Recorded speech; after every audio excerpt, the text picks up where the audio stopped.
I love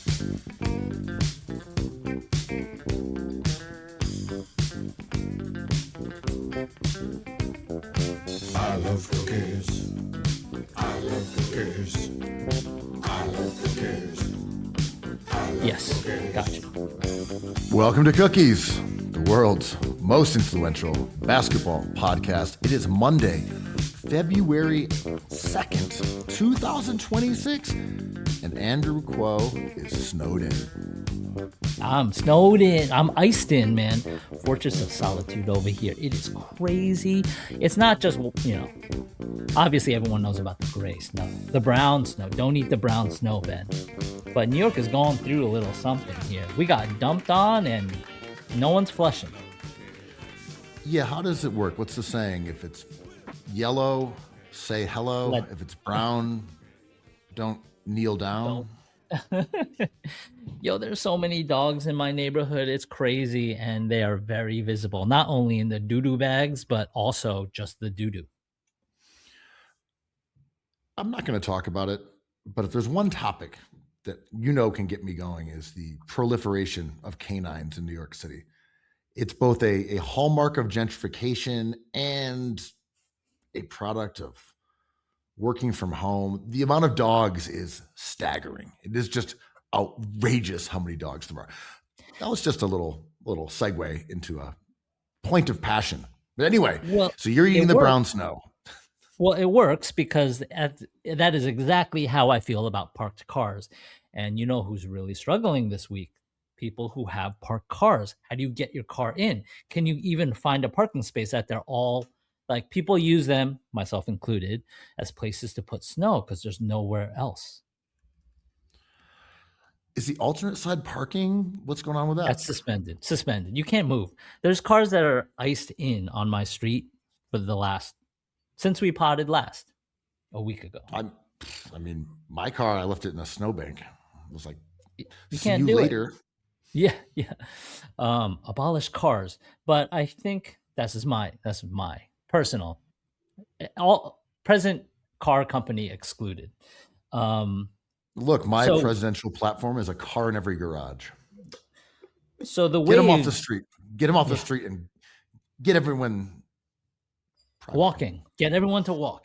So the all the rich people, the 1%ers who fled New York City in January immediately when Mondami took over the reins of this dilapidated town, they don't know the struggles that we're going through because they're in sunny wherever, right? Well, we're going to talk about that in a minute before you start a class. No, I'm going to. I just want to bring up Mondami because people are blaming him for the snow removal, right? So it's like, well, I thought this was going to be a mayoral. He's not good at this. He's been okay at what can you do? There's been so many takes about how to fix this snow problem that seems to be a part of a city that isn't prepared for this amount of ice. Yeah, I saw one of the more repugnant people, Deborah Messing. I don't know if she was tearful on this subject, but whining about Mondami. It's like, what the hell is wrong with you? But of course, it's just a culture of grievance where if you want to complain about Mondami and there's something in the city you don't like, it must be his fault. It's because New York is never this cold for this long. That's just what this is. There's nothing. It's cold. Yeah. But there's nothing, and it's going to be cold for another week. There's nothing even like remotely fixable.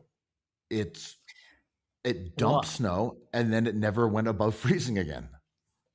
I live way out to a place that isn't served as much as like Midtown or downtown is. And they had city plowers hauling away snow in certain problem corners. That was awesome. It was good for everybody who was walking their many, many dogs and shitting on these corners. But I was happy to see it. A lot of the bus stops have been plowed. It is a hard job to hit this moving target because you hope it'll just melt and you would save a few $1 million budgeting that can go elsewhere. But I don't think there is a good way for Eric Adams to do this. No, there's no solution. It's an abnormally cold stretch that we haven't seen in New York in ages. I Yeah. don't know the historical data on that, but Right. I can't recall a time where there was 2 to 3 weeks of bitterly cold sub-zero temperatures in New York that also had, I don't think it was a blizzard of incredible magnitude, but it left a lot of snow. Blizzard of 96. Been hearing a lot of stories about that lately from the bodega guys sleeping in their bodegas, selling eggs on the street because people were so panicked for food, which we talked about last week. I'm But mad there's at something Mondami. Why is it so cold? Can you do something about the coldness outside? blaming politicians for the weather is a classic gripe, isn't it? That's just Knicks have lost 5 in a row since Mondami took over. I know. You seem kind of upbeat about this. It feels like you're not experiencing this with the rest of us commoners over here. What do you mean? Yeah, dude, I don't know. I would never abandon New York in a moment of need. I would stick it out and, eat Wait, my brown snow just like the rest of us. do I see Us. delicious street tacos behind you? Oh my God, is that a Mexican chicken soup? I would kill for that. Where are you? This is not Greenpoint. I've been exposed. I was trying to. You just saw the sun coming through my window, and you knew Yeah. the game was afoot. Yeah. No disrespect to Nick Nurse. Mm-hmm. Yeah, I had actually booked a ticket to come down to Mexico City a couple months ago, so I am innocent in terms of fleeing from the iced-in city. You were planning to abandon New York. Had I known that it was going to be so bad, I would have stayed for solidarity. But I didn't want to squander my ticket. Well, you did not squander your ticket because you got out of here at probably its most miserable. Tell me, rub it in. What are you enjoying down there in the sunny Mexican towns that we're not privy to here? Well, yeah, when you immediately arrive and it's kind of too hot for this long sleeve. Yeah, I mean that could apply to anywhere. Took off your Knicks long sleeve, right? That could apply to anywhere. I'm like, I'll just wear cookies, hoops, tees. Perfect. I can wear them every single day, every time I go out, and just keep ordering more. You know what I mean? So I know when I come home, there'll be a stack of cookies, hoops, tees. Had some good food, but I did run into the classic gringo problem where I don't know if it was bad ceviche. Wow. Bad isn't even fair. Bad isn't even fair. Just ceviche that had some little friends in it, that little amigos in it that didn't agree with my stomach. But there's also different theories people will say. I think it's the ice. I don't really think it's the ice because almost everyone is using, they're like, when the ice melts, it's like drinking from the faucet. No, they're using filtered water for the ice. Like, no one's that dumb. Like that, you know what I mean? It's like, it's just there's no bacteria from 1,000 years ago that's going to get into your water in Mexico City. Well, people are assuming that restaurants are freezing tap water, and then when it melts, it's releasing tap water into your drink. I just don't believe that occurs. I think everyone on the street is buying bagged ice. I think everywhere else is filtering it. Like, no one is that crazy to like make their patron sick. I worry more about you're at a bar, which I went to, and you're having drinks. And it's a pretty crowded place. And, like glasses are getting shuttled back and forth and they're getting kind of washed, but maybe there ends up being a little extra liquid left in them. I worry more about that. And the other one, the big culprit is, which could have been the case, is raw vegetables. You were raw dogging vegetables? I raw dogged some lettuce and I'm like, that could have been it. I'm saying it doesn't take that much. Lettuce would be the one. You could be in Mexico City or just anywhere and catch that lettuce. So I had a bad something and had a truly miserable day. Didn't want to leave the house, mi casa, if you will. Didn't want to Paul Pierce the game. You were that dog shitting, but in Mexico. You have become no what brown you snow here. Yeah. Damn. So I missed the Kanye show. Kanye had 2 shows. He had 2 shows and an after party. So I knew a lot of people who went to him. But they went there to chide him. They went there to to tisk him and say your apology wasn't good enough. They didn't go there for the retrospective of his greatest hits in a stadium of 40,000. They went there to say, Kanye, do better. You got to frame this better like a millennial. You have to know that you wanted to go to the Kanye show, but you had the bubble guts like many people get, and you couldn't. But you have to frame it as, I don't like his politics. Why would you support that? Everyone in that show is complicit with his words. That's how you do it. The 80,000 people who went to his back-to-back shows at a bullfighting ring, they're not allies. Nope. Did you see the clips from it? Yes. That circular screen on the ground with like the fake flames that juxtaposed against the real flames with the tiny man, Kanye, in the middle. Listen, I'm no Hitler supporter, but that was gorgeous. Yeah, that was the circular part of the bullfighting ring, which is, again, it looked really cool, but I was unable to make it.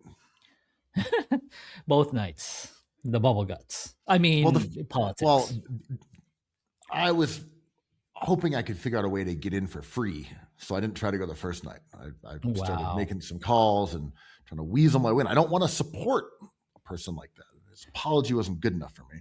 So you called a bunch of New Yorkers trapped in ice up here in gray and brown ice, looking for a handout. Typical Mamdani behavior down in Mexico City. Corridor, right? Yeah, Right, yeah. right. It goes down, all the way down to Mexico City, man. But yeah, no, it's otherwise all good here. Ran into some of our friends from New York, some familiar faces from the Cookies Hoops tournament, even member of the Gia Khan team. Ran into him yesterday. Anyway, I'll be back soon. I'm gonna come back. Would you need anything? Can you bring me back some ice? Non-brown ice, please. Yeah. Bring me back some of that Mexico City ice. Should be good. Unless I just decide to stay longer. We'll see. Stay longer, man. This is like, I pride myself on being a New Yorker, as you know, but man, it is tough in January, February, March, especially when it's this cold. Like, there is doom and gloom everywhere you look. Like, I got to fight someone on the street. Do you want? Oh, I want to hear this. I was going to make the last point. I miss having a kitchen. Oh, that's huge. There's no makeshift kitchen going on, like a mini fridge. It's tiny and it's really funny. It's built into a bookcase, so it looks like it's like a safe room. Yeah. Which is sort of cool when you see, like, that's funny. I can open up this bookcase and there's a kitchen, but there isn't really a kitchen. So leaving the house for every single meal does kind of become a drag after a while. Like, I don't even really want anything good. I just have to get food. Yeah.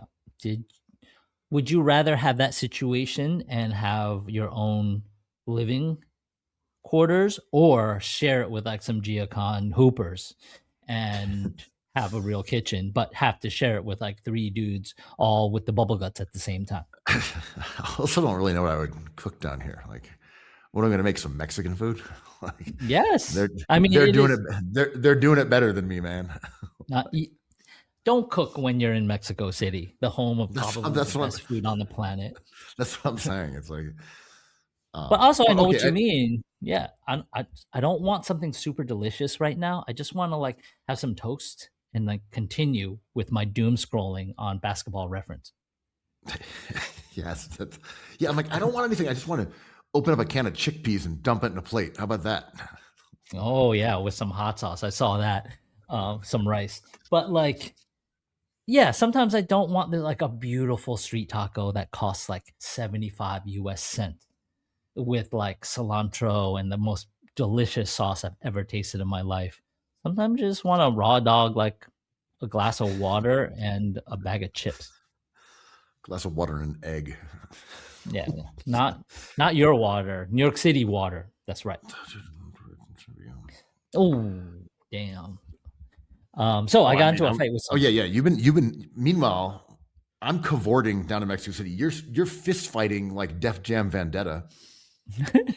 Pretty much. So my studio is in probably the worst area in all of New York City, Staten Island, Queens, even New Jersey.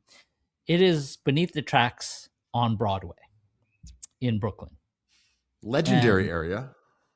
it is sad and angry and gross. I don't like it, but I've been there for a really, really long time. So I walk those streets every day. And during the snow, there was like a thinly plowed day 2 of the snow. Thinly plowed, hard to kind of have two people walking side by side, or maybe two people even passing each other in the opposite directions. So I was walking, trying to pick up my son, running a little late. I'll admit, I was doom scrolling b-ball reference a little too long, lost track of time. And it was a long stretch of a street. And I was behind a person who was chatting on their phone very loudly on speaker. So it was just like the classic New York City kind of running of, what are you talking about? Oh my God, you don't disrespect me. Like that kind of discussion with their loved one. And I kept on being like, excuse me, I don't want to pass you, but like I'm running a little late. I have my boots on. I know you can hear me, but maybe not. And for like 20 feet, I was like, excuse me, I just need to pass. And then finally I was like, I'm just going to do it. What's the harm in that? Ooh, they did not like that. They were like, don't run up behind someone ever. I'm like, I know, but I was saying, excuse me, I know not to run up behind somebody, but like, it's a very like 10-inch walking situation. I was going to say this is a Mamdami's New York problem because it's little foot trails. Yes, and I was like, my bad. I even explained it. I was like, I'm late to pick up my son from school.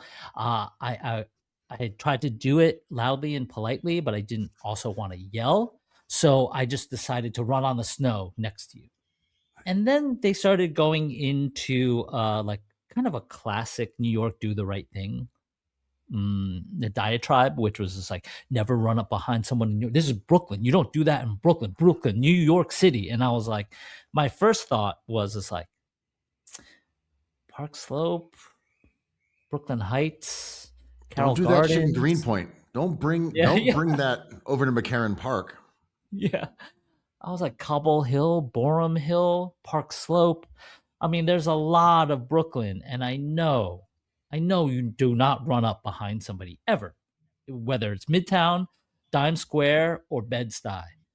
But I was like, in the snow, it's really hard to get my fast walk on.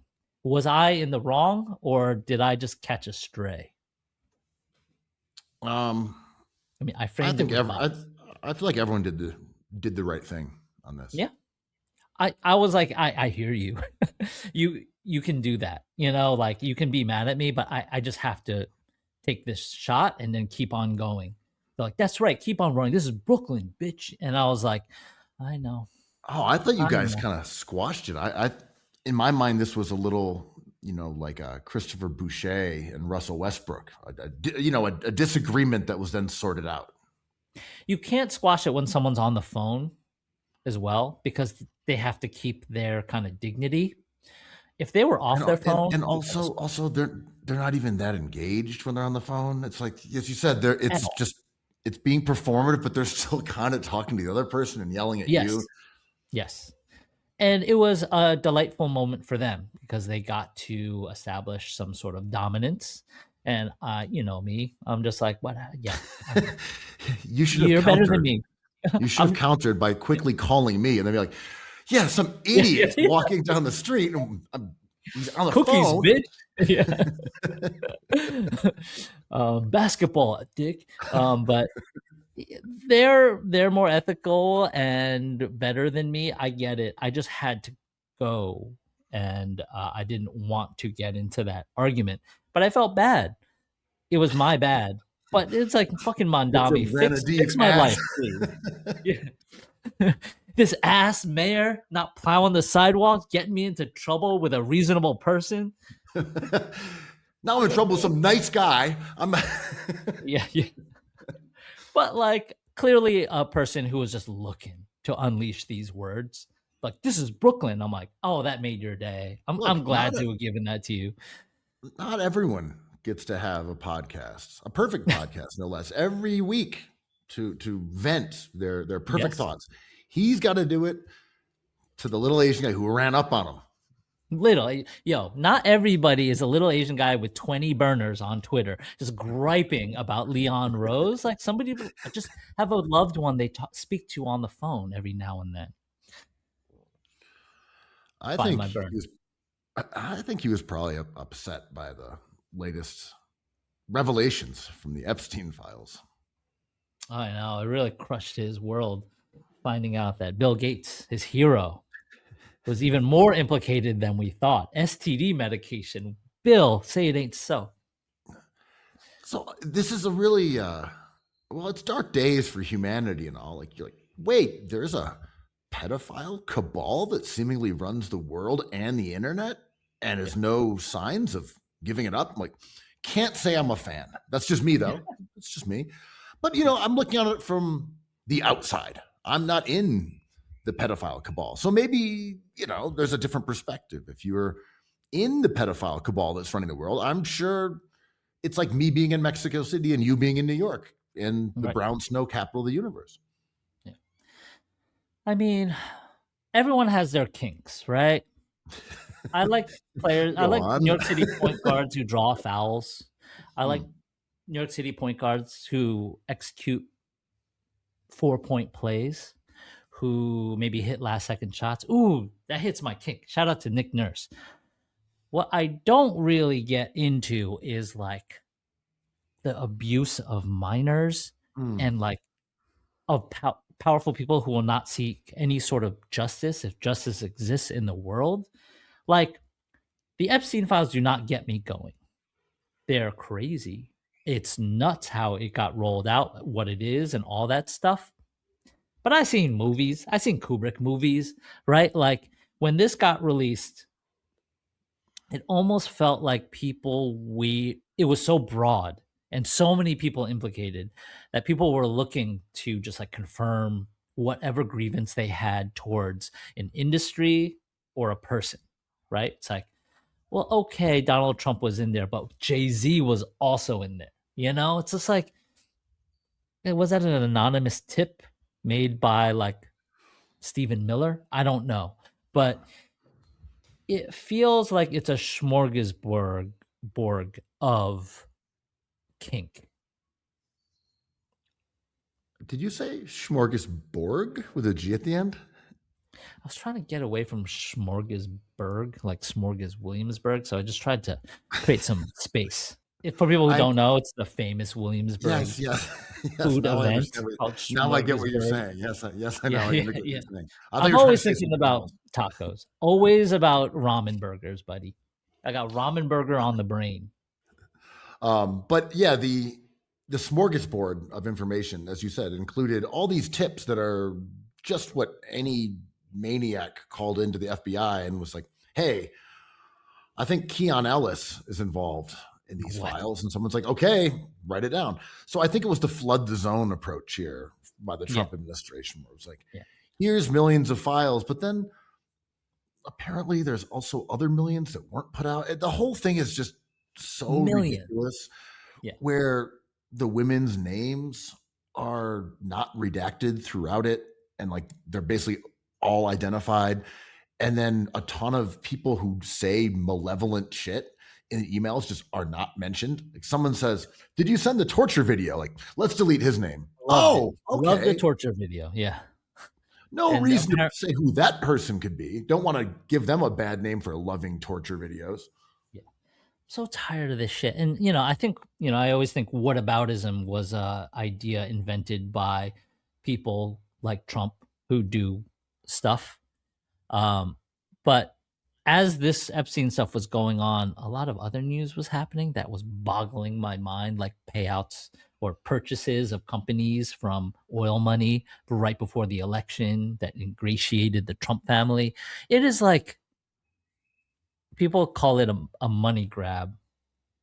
It is a complete money grab, right? They're like, okay, we might be in these Epstein files, but while people are obsessed over their kinks and all their weird like torture videos, we're just gonna like get away with all this other stuff, like Tulsi Gabbard in Georgia, I believe, like at the Dominion voting warehouse machine voting warehouse. I cannot help but think that this Epstein file stuff is a distraction, and we're never going to get what we want on purpose, which is justice.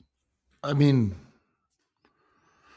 depends on how you look at it, right? Because I do believe that the Epstein scandal is like a huge, huge national security issue. It is very clear that our country's government has been compromised. Your boy Kash Patel's in charge of the FBI. What do you think is going to happen?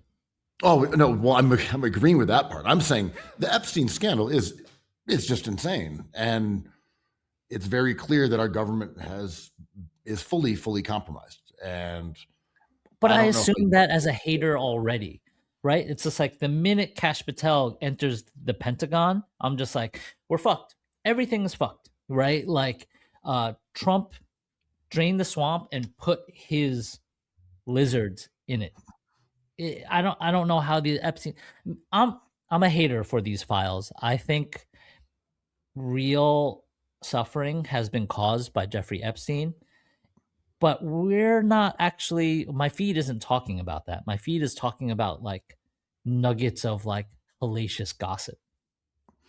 Yeah. Again, and that's why the stuff about like Jay-Z and Pusha T, a lot of that stuff is literally just someone calling in. Yeah.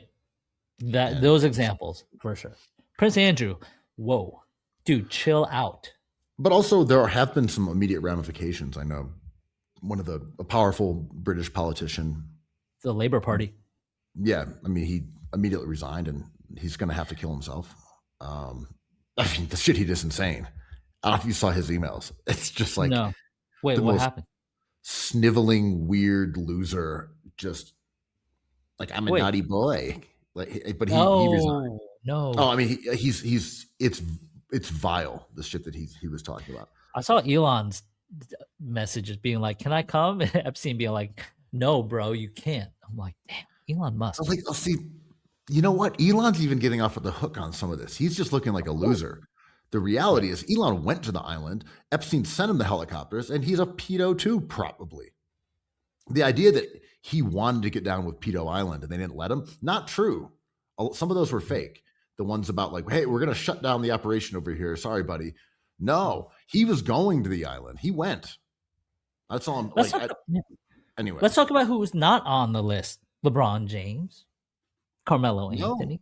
No LeBron. Darko Milicic, Dwayne Wade. Yo, they're not anywhere near this list. Yo, ethical NBA players stayed away from this travesty. There's that one guy who also shared the name of David Stern, and I don't know if it was him or not, because there was a guy named David Stern who hit up Jeffrey Epstein about trying to get into some conference, and then Jeff was like, stay in the lobby, and he's like, I'm not, like, that's for Goyam or something like that. And really like, oh my God, it's David Stern. Unclear if it is, though. Someone was like, he was at that conference, and other people said, no, this is a different guy who emailed him a ton. And there are a lot of other emails that they say it's this different guy, including one who had a photo attached, and it was like not that David Stern. It's also weird that they like didn't include people's email addresses. That would have been a little bit easier if it was like david@nba.com. I know. Yo, someone give Jeffrey Epstein a show at the ICP, International Center of Photography, because why are there so many pictures? I mean, this has been talked about, but like, yo, Prince Andrew, you're on the ground, like massaging a child. Like, let me get a couple flicks. He's like, why not? It's fucking what? I mean, was Epstein so good at disarming people that, like, you know, they say Eyes Wide Shut might be about Epstein, but was the Seidler episode of Seinfeld about Epstein? Because Epstein was everywhere, like in every industry. It's just like, oh, my boy Epstein over here. Well, yeah, I mean, in some ways, you look at Epstein, like, one, you know, you were really out here in the streets. You were doing all types of stuff, but he's also become like the Forrest Gump for like 2 decades of malevolence. Like, you know, who's behind QAnon? Jeffrey Epstein. You know who was behind Gamergate? Jeffrey Epstein. You know who was maybe involved in the financial collapse? Jeffrey Epstein. Maybe he's just becoming the scapegoat for all this stuff. I don't know. I mean, scapegoat. Yeah, he's Julius Randle. Not to comp basketball reference comp Julius Randle and Jeffrey. You know who's never been to the island? Julius Randle. Julius Randle. That's right. But talk about scapegoats. Damn, like these two caught the rap, and man, it's just gonna go on forever. I hate this hater conspiracy theory brain that gets triggered when events like this pop up. But having people obsess over Epstein is great for many people, not Trump specifically, but like, yeah, you guys obsess over this like sex crime while we just like take your money. The potential of social media was never actually realized because it got co-opted by our weaknesses as characters and also money. But it does show itself once in a while, and in this case specifically, because to your point, while I think the New York Times or those outlets you mentioned could always report another story on it, even more, another one, add another one. But there gets to a point in reporting that it's just like, we can't really prove it at this point. As soon as we say it's alleged, that's kind of all we can do. So we run into kind of a wall. Social media does not have that wall, obviously. These platforms you mentioned, these like the Washington Post, going through their own problems, but like Bezos does not want any of this. Like Murdoch does not want any of this because it implicates their crew, their scene, and they're ingratiated towards the people at their table at Mar-a-Lago. So understood. But this is where social media is good and bad because I'm like, it captures the imaginations of the people behind microphones and camera phones that are either for you or not. Like Fuentes is not scared of this. I say it's good and bad because I think it is the social media packaging of this story has almost propelled it to become a necessary thing for politicians to address. But at the same time, the repackaging of this accusational information, and we can be detectives as good as we want here, but it's filtered through our brands, and that is also not exactly helpful. Yeah, I mean, I think this is not me speaking for myself, but it's just the general tenor I've seen with a lot of people on Twitter talking about this story is that like the pigs are in control. It's like the most evil people that we know, like these awful billionaires, pedophiles, they're running the show. Like they're running everything. And, whether that's royal families, whether that's people from, Dubai, whether that's Jeffrey Epstein, whether that's people in the government. Rappers from Brooklyn. And Pusha T. But I'm saying this sprawling group of people that includes tech companies and social media and, as I said, royal families in multiple countries and, the military, all this stuff. It's like, these are the worst people on earth who have just seized control of the levers of power. And like, it's almost too late to take it back. So this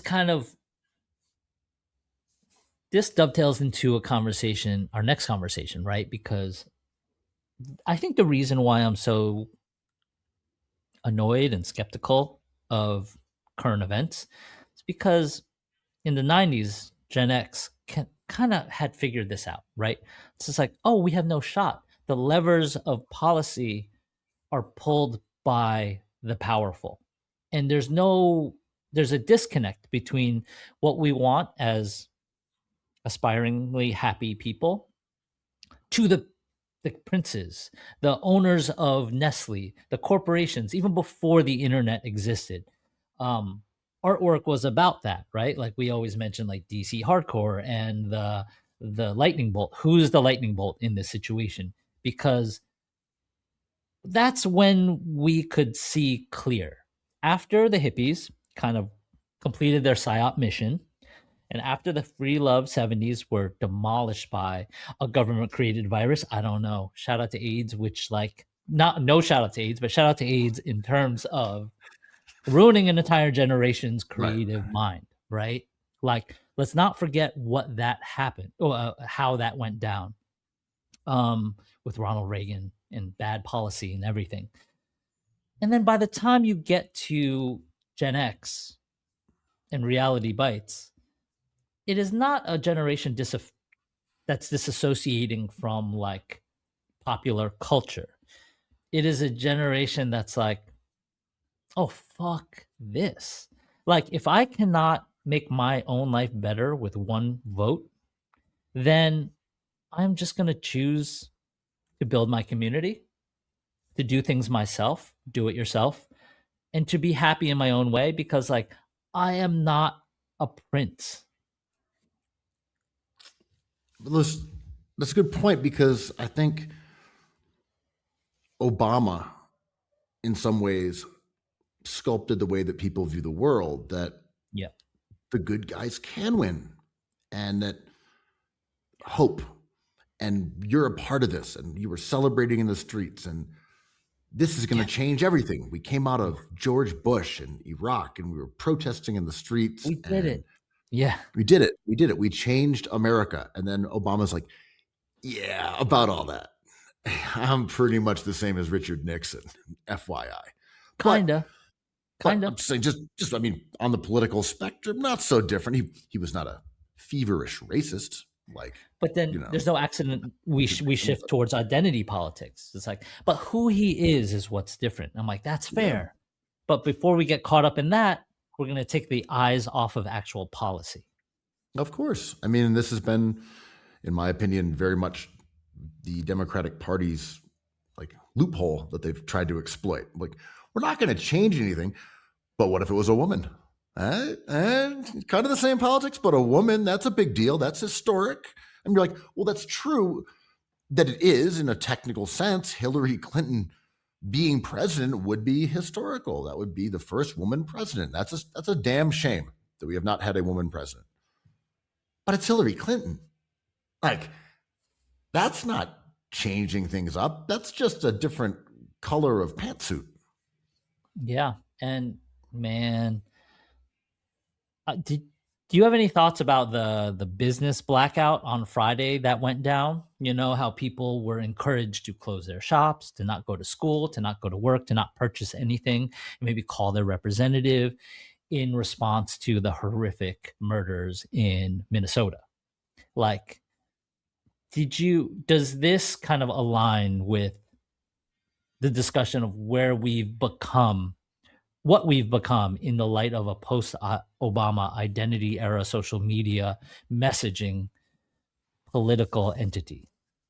I mean, I support acts of solidarity. You know, I just generally speaking, if it will say protest works, let's do something about this. I mean, one thing, and I don't say this at all to advocate, you know, any sort of violence. Obviously, that's not my point. But it's like the violence that's being inflicted on people by ICE is just astounding. I mean, it is absolutely brutal. So the idea that people can do anything to stop that, I'm like, I think that's fine. Again, me not advocating violence. I'm just saying the other side is going to use violence. They are going to use violence. They are going to run up on you. They're going to beat the shit out of you. They're going to crack your skull. They're going to shoot you. They're going to murder you. And I'm only talking about ICE here, obviously. And the idea that like you just should post about it, I think that's an okay start. I think doing a strike is good. But it's like when you see the response from our politicians, it's like, man, there is no one who's going to do anything about this. They aren't. No, they aren't. I mean, they're just going to fund them. They're going to keep funding them because they're on the same side.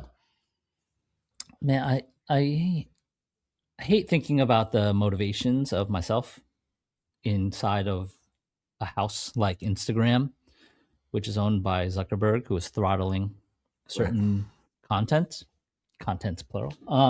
But my feeling, my haterish feeling towards that protest was like protests do work, right? But my issue with well-meaning people from the left and whatever you want to call yourself is poor organization. They are more the Sacramento Kings and New York Knicks than the Oklahoma City Thunder or a great team built with an idea. Because on a surface level, this hurts a lot of small businesses. Like I see many restaurants who I follow on Instagram be like, we can't do this. We're going to lose too much money, but we'll donate some of our alcohol profits. And I'm like, you don't even have to do that, man. Like the left, it's hard to not mug yourself when the starting point is searching for a morality, whereas your opponent starting point is how to win, right? So when MAGA slowly builds their foundational thoughts and organizations and mechanics of how in 4, 8, 12, 16 years, we will take away women's rights over their own bodies.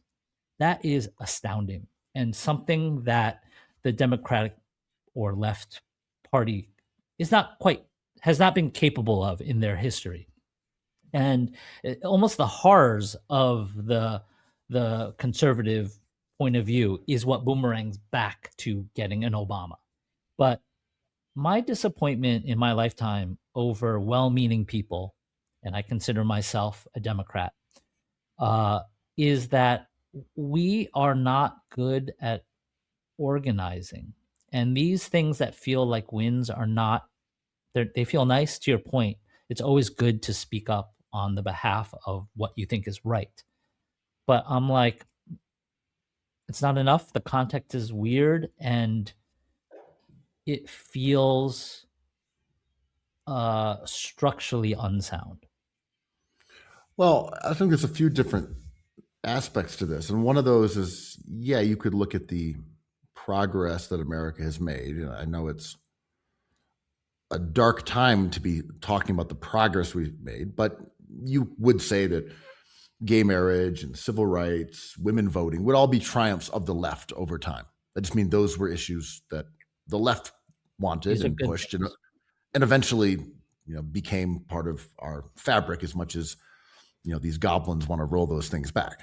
But so I would say over history, the left has been successful on things that are ultimately undeniable. I also think the organization thing, the main issue is that the left is just badly outnumbered and outfunded and just doesn't have the same kind of power or platforms or money that conservatives or even neoliberalism has. And this has always been the case, but I think it's even been elevated by some of those rulings. What was it, the one that was the Supreme Court, where they were basically like, corporations are people and you can put as much money into dark, what were they called, dark arts, whatever it's called, the dark web, dark I don't know, like the organizations that dark money, I guess, whatever. Mm-hmm. But free Darko. Yeah. But the way that the spending is just it's just astounding when you look at how much money was spent by corporations, going back, or just in elections overall 15, 20 years ago. It's nowhere even in the same stratosphere. So I'm saying that the popularity of positions on the left has been pretty effectively counterbalanced by like an incredible amount of money and the media and the people who are already in power and hoping to preserve their positions at the trough. And I think that's what's made organizing and victories for the left tougher, because most of the positions, and I'm not talking about the fringe ones, like you're one that everyone has to eat brown snow, just pretty simple ones like healthcare. Yeah. They poll really well. But they just can't get across the line because the opponents are just so powerful. This is what I mean. Conservatives understood the idea of political compound interest and was like, what are you guys paying attention to? We're going to try to buy that. And then through that, we're going to make more money so we can buy a bigger thing.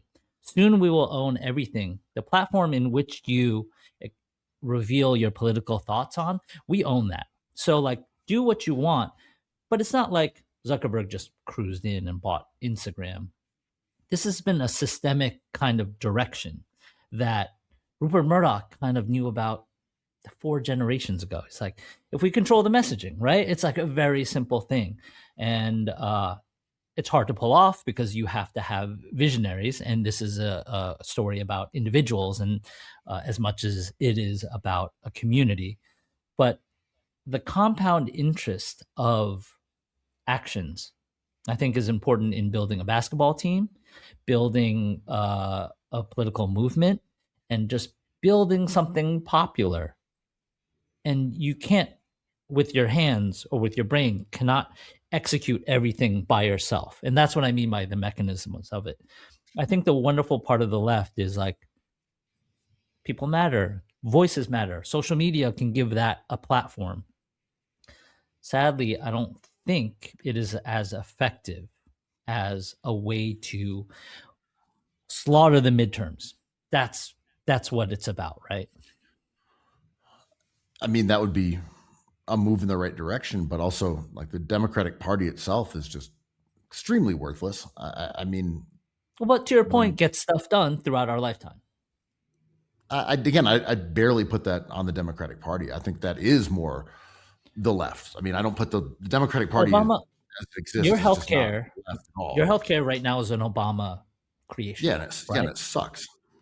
I'm not sure that whole thing was that whole Obamacare was a gift to insurance companies.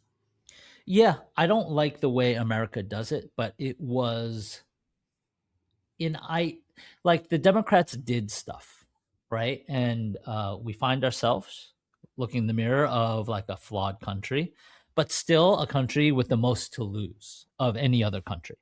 And it is not because the Democrats failed at everything.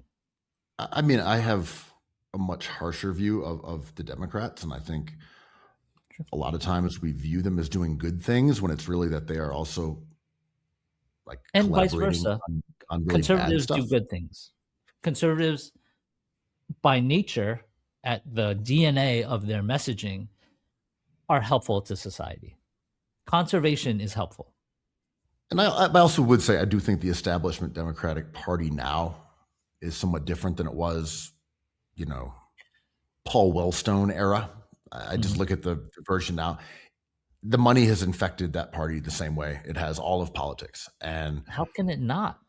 It's like of course the disconnect is just shocking. And I don't know how many Ian are there on Earth, who's great at something, who will stick to their moral compass.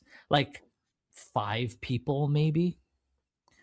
Yeah, I mean the Democratic Party has just gone completely rogue in terms of, you see the numbers that Democrats, like whatever, 80-90% of Democrats like abolish ICE, and Democratic Party's like, I say we fund them. It's like, well, wait, who are you listening to? Who are you doing this for? They're doing it for the constituency because they're trying to find the middle constantly, which is either the problem or just how politics works. It's like, why is Mamdani shoveling snow? It's just like, because he kind of has to.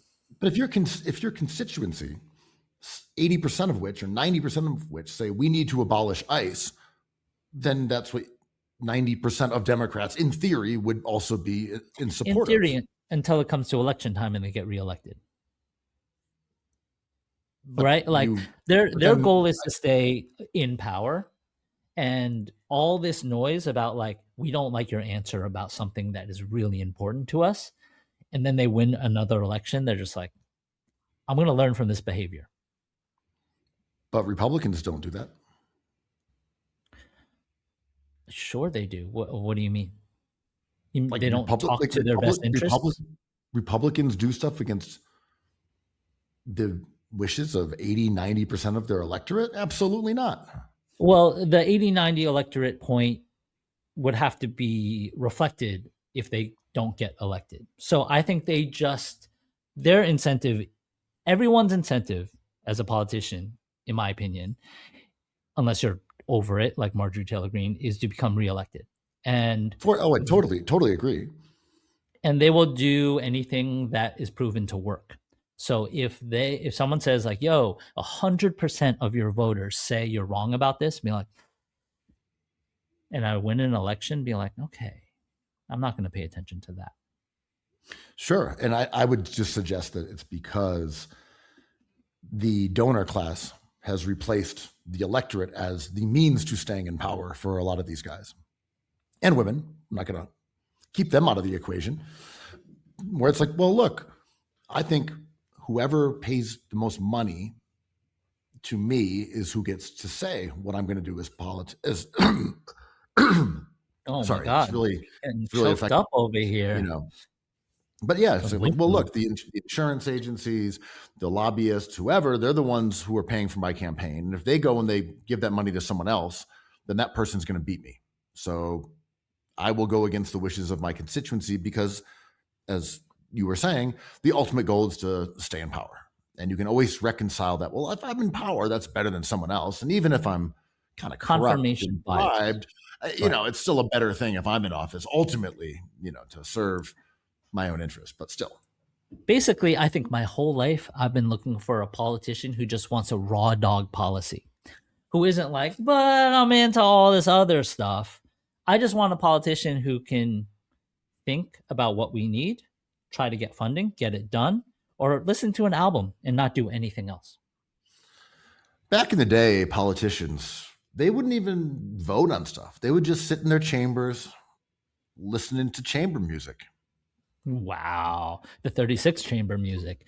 Of course, we're referring to this amazing tweet that your boy Flea from the Los Angeles Lakers organization tweeted. People used to sit at home and listen to music without doing other things at the same time. End of tweet. Woo, 5K retweets, 1.2K responses, 61K likes. What do you think of that? Well, I'm just going to steal your take. So why don't you read your response? Because, I mean, I agree with you and your response was perfect. So why don't you read that also?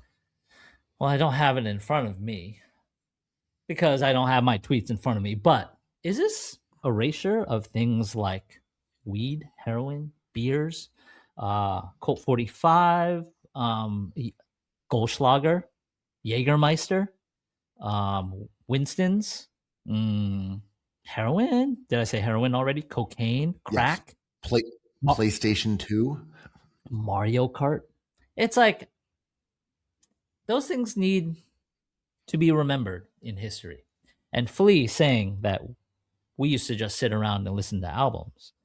Who is the royal we here?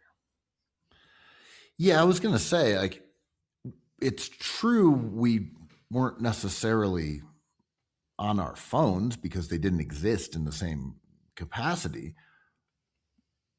But like maybe you'd put music on in your room as a kid or something. You put a song on and like, I don't know, lie down or something. I don't know. I'm just trying to think like, you know, as a kid, right? If you didn't have a phone or you didn't have video games, like I guess this is where it could be somewhat true. You'd put a song on and you like listen to it. Like I think there is a little validity there, like on a solo level. Yeah. Like, yeah, I want to hear this Nirvana album. I'm going to go on a drive and listen to it. Right. And like, you know, when the Chili Peppers. I'm also just saying like childhood bedroom. I can recall like putting an album on and sitting down there and just putting headphones on and listening to it. So I guess there's some truth, but also people, I still do that. Like, don't you sometimes just listen to a song? I do that. I do that a lot. Bad Bunny, Joyce Manor, Cameron Winter. I sit down and listen to it. RX Pappy, YouTube. Let's hear it. Even old ass stuff like Freaky Styley, Blood Sugar Sex Magic, which must be on Epstein's rotation because those lyrics crazy. Those are all things he loves. Yeah. But it like the vinyl record obviously has become like a cultural thing where boomers and old heads reality bites. Like it is an action that kind of lends itself to a singular vibe because you got to flip the record, you got to take it out of the sleeve. The records are precious and you can't really damage them. And I know what he means, but like back in the day, music was for partying too. It is easy to say no one listens to music, no one raw dogs albums anymore, but it's also easy to say like nobody puts on the Alcoholics record, calls 20 of their friends and drinks for 5 hours, which we did. Everyone, get over here. We got to listen to this Freaky Ta verse on the Lost Boys album. I mean, when we would, one of our friends would acquire Wu-Tang Forever, be like, I've listened to it by myself. Now we're going to have a party.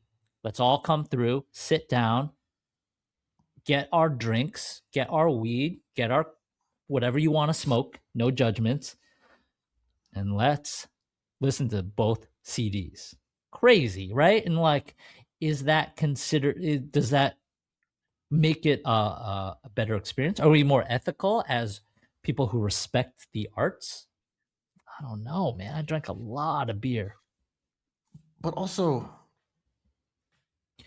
is it factual to say that teenagers aren't experiencing it the same way? I know the digital revolution changes some of this, but are we saying that teenage kids aren't putting on like the Charlie XCX album and listening to it? Like, I don't, is that not happening? Like, oh, they don't do that anymore. Who says who?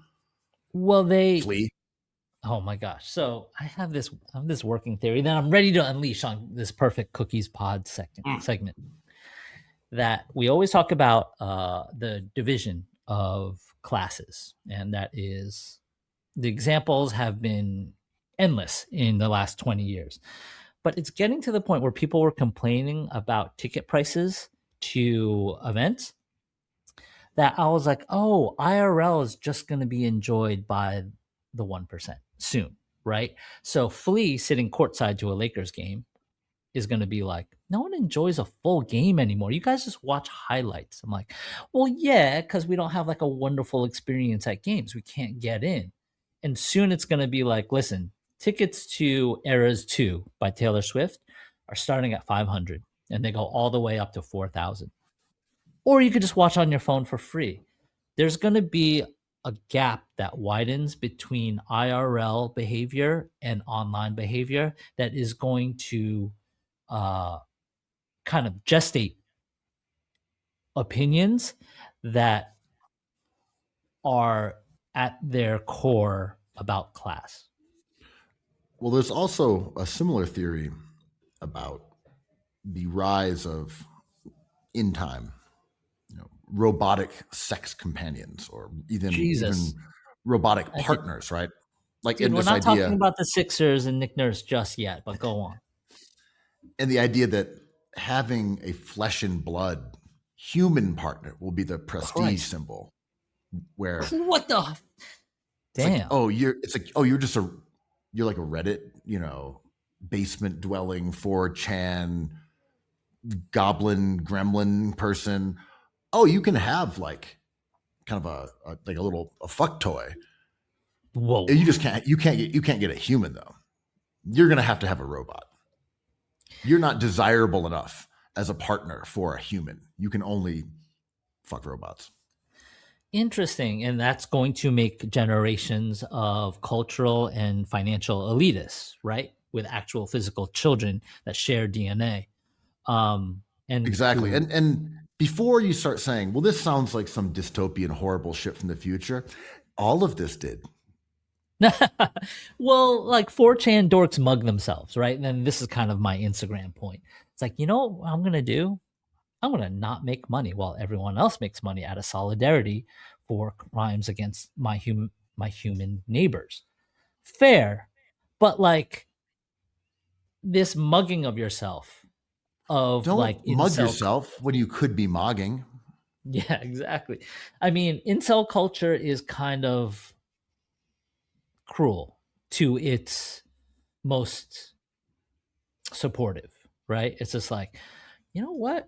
If you do a lot of thinking and critical thought about what we as a society prioritize, incel culture is kind of morally sound. I'm like, oh my God, don't mug yourself. Like, enjoy the warm hug of another human being. Like, that Okay, is, before you go through this route where you're going to shatter your jawbone and get that leg lengthening surgery, mhm. maybe learn to throw a football. Whoa, touch glass. Um, yeah, I mean, Clap but boards once or twice before you. That's what the leg lengthening surgery is for, sir. I know, I know. I mean, true, Gattaca, right? Crazy, that movie. But it is sometimes I think we just make it too hard. The algorithm that we always talk about, the feedback loops, the endorphins that we consume, experience, unleash. It's like it's too complicated. Sometimes I'm like Flea. I'm just like, just hang out with your friends, man. Invite different people over to your house. It's like not hard. Well, I mean, this is a whole larger conversation about what everyone being on computers and phones has done to social skills and third spaces, which I don't even know is a real thing or not. But I do Probably know not. that they closed down like one of the malls that in Rochester that I went to as a kid. And one of my buddies I grew up with was like, was DMing on Instagram about it. It's like, yeah, we spent a lot of time in that mall. Yeah. There's a lot of time was spent wandering around a bunch of places that we never really even shopped at. It was just Yeah. a place to go and shoot this shit. But my other was Ethan Hawke in Gattaca. Of course. Yes. This is from someone who played Jude ball against Law. him. I'm going to use direct quote. He's a burger. Apparently, they played ball with him over on those courts by like Carmine Street. I'm sorry to tell our audience, secondhand source or firsthand source, but I would be the secondhand source. He's a Can you burger. explain can you explain to the lower class of street ballers what a burger means? I mean, it's pretty Say it. self-explanatory, but Say the it. greatest hooper you've ever seen. Look at this burger, this delicious hooper out here getting buckets. No, but a burger is a bum. Sure. I mean, in an era where good means bad and bad means good, you have to clarify. He needs to But embrace being a burger, own it, and say, what's more delicious than a burger? What would you rather have on your team that right now? A hooper or a nice, warm smash burger? easy, easy. Um, the people say like Adam Sandler has got game, and he's not a bad player. I've seen him play a bunch. Not good, He can like play though. He can play. yeah, I He like his has passing. Like he's he, played several times at runs that I go to. I just haven't been there on any of them, so yeah, I can't give you again firsthand. yeah, Guys who played with them, people who like I know their baseline for judgment say that he can yeah. play. Sure, no, he's. I mean, I've only seen him a couple times and randomly in parks. Ben Stiller, burger. Wow. He came with Sandler a couple times, and the word on the street was burger time. It's hard to be a good baller. Like, weren't they saying? Shout out to the Grammys, but Justin Bieber was kind of a good player, and then you watch him play the rock and jock things. He was young. I'm not so sure. Drake, also known as a good player, but probably a burger. Um, We don't have enough here's a film on these guys. We need more lineup data. I know. So, can you assume? Let's say everyone's like kind of got the baseline skill set. They can dribble, they can pass, they can run. They're reasonably athletic and versed in basketball skills. Can you deduct from someone's art what kind of player they are? That cliche about basketball sort of revealing character, and this would almost be the reverse of that. Mm-hmm. I don't think so. Right? Because I don't know. But Sandler being a benevolent king on the court as a passer, as like a team player, as a warm dude who encourages other guys to shoot, checks out. Drake being a dickhead kind of checks out, right? Many hits. I'm not hating on Drake, but he is always in the role of the alpha, where Sandler has taken many characters that have been sad, depressed, downtrodden, even Billy Madison style. Um, yeah, I bet. Like, I don't want to name names, but our friends who are reasonably famous doing what they do as DJs and whatnot probably don't lead their team in assists. Facts. I don't want to name names, but shoot. no defense. There's no Chet. Yeah, I think people told amazing stories about R. Kelly's basketball runs, where he would come with his army of minions, and no one on the team would ever shoot except for R. Kelly. So they would get out there, and they're basically the Sixers with Iverson, a whole bunch of Eric Snows running around, and literally everyone else would just rebound and defend, and then set screens and just give the ball to R. Kelly, who would chuck up every shot. It's like when you see footage of Don Cheadle playing with Obama, and everyone's just like, oh, Barack, what a great pick, man. Yo, you just do the small thing. And I'm like, yeah, this is amazing. Because you get to see like the power structure play out on the game. I mean, I feel like that's kind of like this pod where I just set screens, I hit the boards, I give it back to you, and you just drop flaming takes, like logo takes. I'm just here to set a couple of screens, get my little ticket prices are the my little devil bias crouch. Right. The fingers of the elite devil reside in the price tag of 100 seats at the Garden. They're so expensive. It's just outrageous. So expensive, dude. Shout out to our boy Aaron, but like he's been my art handler, gifted art handler, who I trust with everything in the last 10 years. And every time he comes over, he's like, you been to any games recently at the Garden? And I'm like, yeah, me and Dietrich went to one, me and Pablo went to one, always through the years. And then finally this week I was like, yo, when's the last time you went to the Garden? Who'd you see? And he's like, oh, I've never been. And I'm like, what? Why not? Do you just hate the Knicks? He's like, no, I love the Knicks. And I always have tickets on deck. And I'm looking at one versus OKC for $650 for one. And I'm like, damn, those are like middle 100s that are really nice. He's just like, can we possibly go to this? I'm like, I can't afford that. It's like $1,200 for two dudes in a blowout game. Yeah, the Knicks prices are astounding. I mean, this isn't an original idea because it wasn't my idea to begin with, but like one of my buddies a couple of years ago, he's like, hey, want to go down to New Orleans for like 2 days and we'll go watch a game?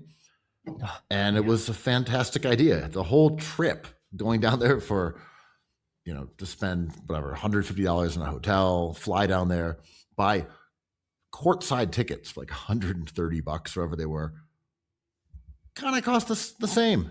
It's just going to a Knicks game. And obviously not everyone can just leave town for 2 days. But my point is, MSG prices are just a different animal than anything else. Obviously, Brooklyn is no comparison at this point, but yeah, if you want to go to Philly and watch a game, that's why there's so many Knicks fans there.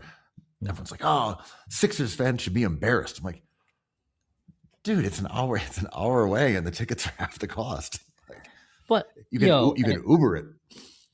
And I hate to be like anecdotal about my own life here, but like an hour, 2 hours commute is like a big deal when you got a family. You got to wake up at 6 a.m. with kids. And like, I'm like, that just sounds like a pain for a blowout, And I guess Matt Ishbia is lowering the cost of concessions, which is amazing. But there's always people that I enjoy so much on social media being like, yo, this beer at MSG costs $18. I'm like, yeah, no shit. It's crazy. It is cruel. Yeah, and Zoran and Lena Khan were talking about trying to do something with the price of concessions and found some old law that was on the books about predatory pricing and places that are like a vacuum, whatever, like airports. I'm like, if you can get that done and you can lower those down to $9 beers there and the airport having regular prices, that man will be a king. But then this is the division of class. People at home who have never been to the garden might be like, why are you helping them? They can afford that beer. They're there. Help me. I can't even watch the Knicks on my television. I subscribe to NBA League Pass and I cannot watch the Knicks. I'm like, All right, right, that's just greed. free beers for all. Everyone gets free beers. It's like, look at me here, raw dog in this game, not being able to afford a beer. Just listen to this Red Hot Chili Back in the Peppers album. day. Back in the day. So, Chili Peppers, Lakers. I know this is not on our docket, but are the Knicks for real? They beat the Lakers last night in a high profile game, the most expensive regular season game of the NBA season so far. Kind of wonderful if you're a Knicks fan. Wait, it looks like all is not lost for this Knicks team. I thought it was a Wow, Cookie debacle. Soup's the most influential basketball podcast. I thought they needed to break this team up. Look, it's very obvious. There's one The Knicks solution. have a cat problem. Michael, They got to get rid of Cat. He Yeah. falls down too much. You can't win a title with a guy who keeps falling down. I Look at him. He's a know. bitch. He's a bitch. He keeps falling to the ground. Why is he falling? I'm like, look, one of your stars is an oaf. It is what it is. Yes, the best oaf of all the oafs. But The top flight oaf. Elite oaf. the Lakers were without one of their own oafs in Austin Reeves, so that has to be noted. Someone who draws many fouls, who plays many games at the same time. But it was nice to see the Knicks have a run after they lost so many games, and as we're edging, not to talk about the Sixers, but here we go towards the trade deadline, and we're evaluating what teams need and don't need. This is all relevant stuff. Well, let's on that topic. Let's just talk about the only one trade of substance that's happened thus far. Keon Ellis, Sacramento Kings. This is a shooting guard, combo guard, excellent defender, can knock down threes. We mentioned him last pod, and your theory was that the Kings were keeping him on ice so that he wouldn't get hurt, and then they could trade him. And whether or not that was the case, it looks like this was accurate because, well, I'm saying the alternative theory was they traded him. They weren't playing because they didn't think he was good, and then traded him because they didn't think he was good, or they thought he was good and weren't playing. Anyway, this is Sacramento Kings shit. Ronadive being like, we're going to put him on ice so we can just add him as a sweetener because we forgot to make him a restricted free agent for DeAndre Hunter. Well, this is what I mean. Either your theory is correct that they were, keeping him in bubble wrap, or they just thought he sucked despite every team in the league wanting him. I don't know which one it is. Yeah, I mean, there were many teams reportedly interested in Keon Ellis as a very energetic, defensively inclined guard who can handle the ball and has shown flashes in very cheap, unrestricted free agent because they messed up his contract.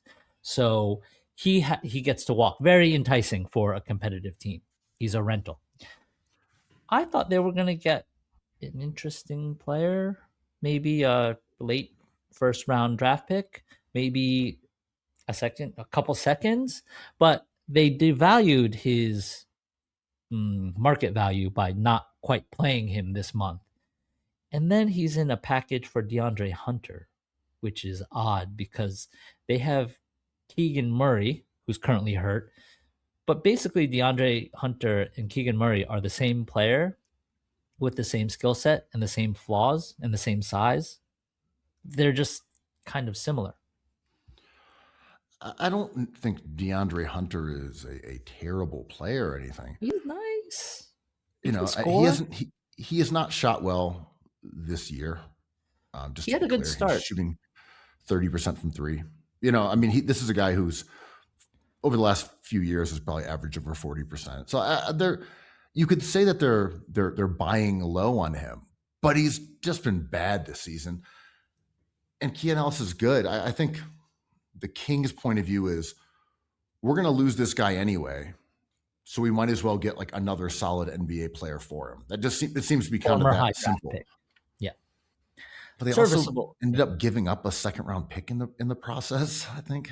It's crazy. And they had to create cap space to absorb the hit. I can relate to Vivek Ranadive. And, I've always said that. you know, like, I think I'm right sometimes. I have very stupid ideas, but I stick by them because it's all I got. I remember the time he was on the phone when they drafted Nick Stauskas, and he was in there with a bunch of NBA people. Yeah. And it was so jarring because the NBA people are like, hey, we're going to take you with the next pick. He's like, I'm glad to hear it. And Ranadive goes, we believe in you, Nick Stauskas. Everybody now, we believe in you. We believe in you. And I can relate to him because I am so emotionally unintelligent. It's crazy. And I think all these moves are emotional moves by the Kings because they're all so bad, but you can see what the owner is looking at, which is like DeAndre Hunter looks like a good player. He's got the right build. He can score, and he was a former top pick. Are we getting him cheap? Am I seeing a market inefficiency that no one else is seeing? Get DeAndre Hunter. Well, I don't know. The Kings are just strange because, you know, they had that period of time where they went and they got, you know, what's his name? The guy who was the GM who put together the Mike Brown version of the team. And he's the one, I think he was one of Maury's acolytes out of Houston. He was there for a little while. At the same time, Maury had a guy who went to Detroit, and he's now Rosa, who's now with the Knicks. But that was that era where Maury's guy is kind of vanguard of Moneyball and so forth. And I think his name was McNair, maybe. But one of them went to the Kings, and he's gone. And they've replaced him with a super old guard crew. It's like your boy from the Knicks. What's his name? Mills? I'm sorry, I'm just spacing on the names of all these guys. I was like, Scott Layden. No. It's Scott. It's Scott. What's his name? The other guy. I'm sorry, I'm Scott just spacing Layden? on it. No. Oh, Scott Perry. Scott Perry. Scott Yeah. Perry. Michelle Obama's dude. But right. They went with a very old school, old guard crew. BJ Armstrong, and like Underrated player. very good player. But it's odd that they went with like a super grizzled old school approach because Ranadive has never really been that guy either. Right. I mean, he made his mark in tech, I believe, and he made his mark culturally with crazy takes like cherry picking and full court press. Famously written in the New Yorker about how he coached his daughter's team, made them execute full court presses and like kind of went undefeated or something, and thought he was a basketball genius and went ahead and bought a stake in an NBA team to questionable results, to say the least. Not only are the Kings bad, I don't know what they're doing. And this reminds me of the Knicks era during Isaiah Thomas, during Scott Layden, during Phil Jackson. I get why you trade Hallie for Sabonis. I get why you add DeMar DeRozan and Zach LaVine. But that's not quite the way to optimize your opportunity at wins. And I think a nerd like Ranadive should be able to suss that out. But inexplicably, keep on making these jock moves. I mean, the Kings are a pretty fascinating team in that the only star that has like come across their desk, like real one, I would say would be Tyrese Halliburton. And they De'Aaron dealt him Fox? right away. No, I'll say Fox is a good player. Yeah. Good player. Sabonis, very good player. They've had some talent. It's not like the Wizards. It's been right there. Yeah. You know, the Wizards have just kind of been a wasteland for 5-7 years. And I think they've got some young guys that are interesting. They but did the not Wizards, draft Luka. Yeah. But the Wizards, there's just nothing there, right? But you look at Sacramento, you're like, okay, the Halliburton trade didn't work out, but you got Sabonis. De'Aaron Fox is a good player. It kind of did work out. Yeah. Sabonis came through. Yeah, he's a good player. You had the best offense in league history at the time. You ran into teams that were better than you, and you lost to them. It's just how it works. But it is remarkable that, I mean, you had the Boogie Cousins era, and that's kind of it. That's like 2 decades of just this bullshit. And the roster right now, the word unserious is overused. It's overused. Yeah. But I'm like Andrew. All right, check out this team: Westbrook, Levine, DeRozan, Sabonis, DeAndre Hunter. Like, what are we doing? It's 2026. I see my friends draft fantasy teams like this with a Rana Dive approach, being like, you guys are just leaving stats on. You guys think all these young, like, upside players are the way to win? Sabonis is guaranteed these rebounds. DDR always goes to the line. Levine can fill it up. Like, I am just going to beat you with these kind of unwanted assets because you have fatigue. Sometimes that works, where you can discover like Vucevic, and they exceed their expectations even after all those years. But it is not quite, I talk about compound interest in terms of building a political idea, but this exists in basketball too, where it's like the compound interest that veterans on max contracts are capable of is limited.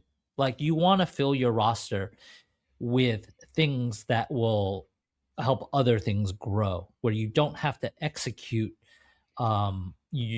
individually. And that means cap hit. That means value per possession. That means unlocking another player. None of the guys, DeAndre Hunter's like kind of a standalone volume scorer at an inefficient clip. I mean, right now, the Kings are 12-39. Worst record in the league. I would not expect that to improve too much because of DeAndre Hunter. So maybe you're getting your wish. The Kings are finally going to bottom out, and they're going to get a boozer. Cameron Boozer is walking through that door. Who kind of plays the same position as Keegan Murray and DeAndre Hunter. The 3 top picks are kind of forwards, right? They're not bigs, and they're not point guards. And you're full of DeMar DeRozan's, Keegan Murray's, and DeAndre Hunter's. Like, what's the plan?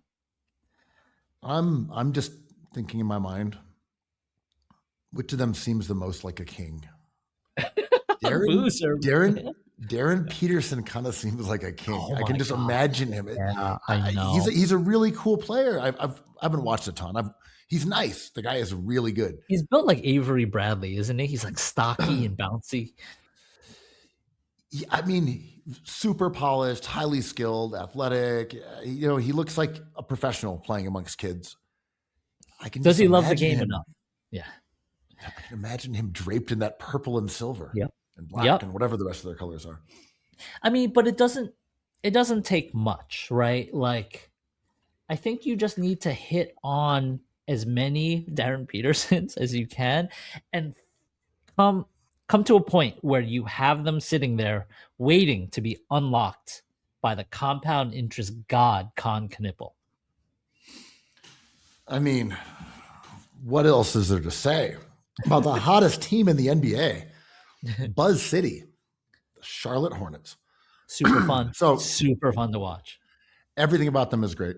And look, I'm not going to say they're my team or anything. Oh, God damn it. So on Say it. January 16th, they had not won. Maybe they won a game. They were not on a streak. They were not the streaking Hornets that we now know, who have won 6 in a row for the first time in like a decade, whatever it is. But January 16th, I went back and was looking at some of their lineup data. It's like, this was me on a fishing expedition for Sixers data. I was trying to find some Sixers lineups that were good that maybe didn't have Kelly Oubre in them, something like that. Sounds like something I would be interested in. But I was just like, let's see what's going on. And I looked, and this was again on the 16th of January. It's like the best lineup in the entire league is the Charlotte Hornets starting lineup. At that point, they'd played 211 possessions, not significant. And this is, of course, with LaMelo Ball, Knipp, Brandon Miller, Miles Bridges, and Diabate. They had a plus 28 point differential with an offensive rating of 139. Now, they're even better. They're even better. Yeah. What's going on here, Andrew? How is this team so dominant? Man, maybe they read the KBB and they're like, yo, we'll put Con Knipple a close second behind Cooper Flag. We need to be better for Quo. And they did. They were like, we need that KBB dog. And it is like a wonderful team. We've always believed in LaMelo.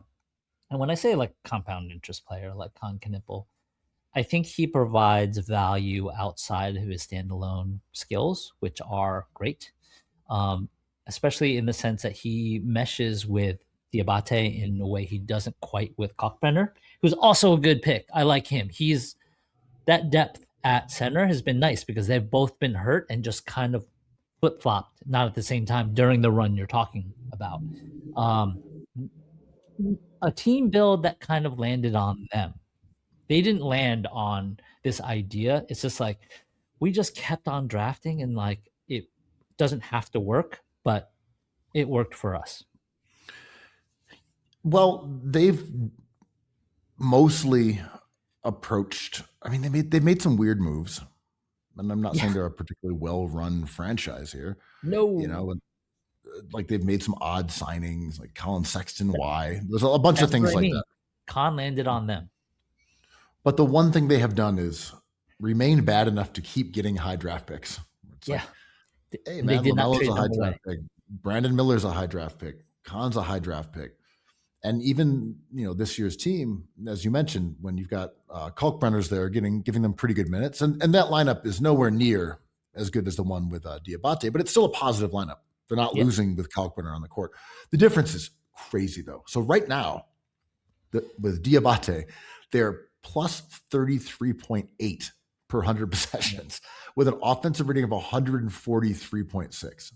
Just astounding shit.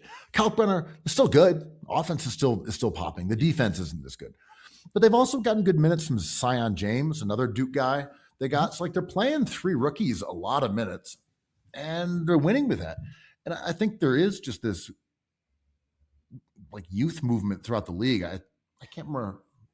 Someone put up a chart recently kind of showing like how young the league has tilted, where players who have grown up with pace and space and having those young legs and the ability to get out there and run up and down, and before your Achilles tendon turns into like a chopped cheese, like happened with OKC last year and it's happening with Charlotte now.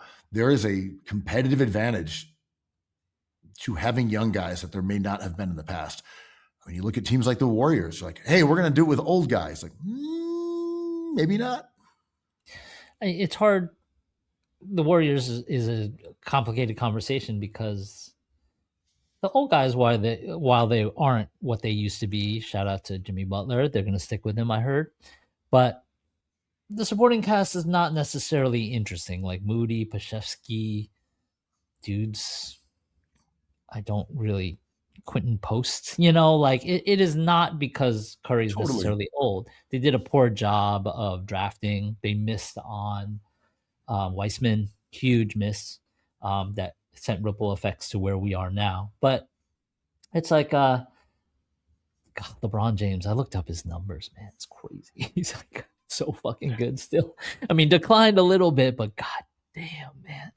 Um, the age thing is true. I think adding a Giannis Antetokounmpo at the deadline should send up a lot of warning flags because I think his Achilles is also a snap, like a worn out rubber band.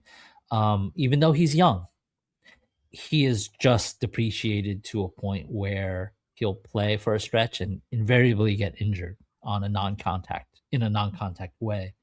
But it the Hornets are doing well with this young squad, but they're also doing it with an old head who has a lot of usage and Bridges, right? And I heard Bridges is on the trading block if you want to accept that moral calamity. But it is hard to describe why the Hornets are good, even looking at strength of opposition, even looking at age, draft locations. I wouldn't be scared to see them in a playoff scenario quite yet. They're missing a hammer, in my opinion. They're missing an alpha. I mean, I think the main issues with them are that you're going to have to rely on Khan. You know, I think he's a great. Little young. Yeah, he's a little young. He's legit. At no point I've ever said, you know, he's not up to this moment. I'm not making that assumption at all. I think he is this good. And even though he's 20 years old, I think he's phenomenally good. He's already a star. I believe in him. I'm just saying, I don't know if Khan Knipple quite yet can be your go-to guy in a playoff series. He could be, but it's like TBD, right? We just haven't seen him do it yet. It might not be the best use of him. He's like a wonderful player off ball as a help dude, as kind of like, you know, the cliche of a glue guy.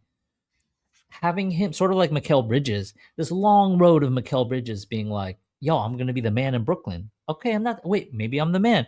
To him in an exit interview or an interview after a game being like, man, I didn't realize what I really was. I'm finally realizing what I am. And it's not a superstar. It's not someone who takes shots.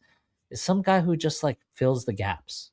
It takes a while, but the value in Con Knipple, I don't think will be in volume because it takes away the actions that make him hard to play against. Yeah, and thus far, like, you know, they don't foul much on defense, but defensively, otherwise, they're not that good. Offense, you know, guys like Kalkbrenner and Diabate, great offensive rebounders. They turn the ball over too much. They're missing they take a lot of threes. They're not. Yeah, I agree, but I think they can. I think they can get into the plan. I don't believe that some of those teams that they're a couple games back from are interested in winning in the way that I believe the Hornets are. You can just tell sometimes.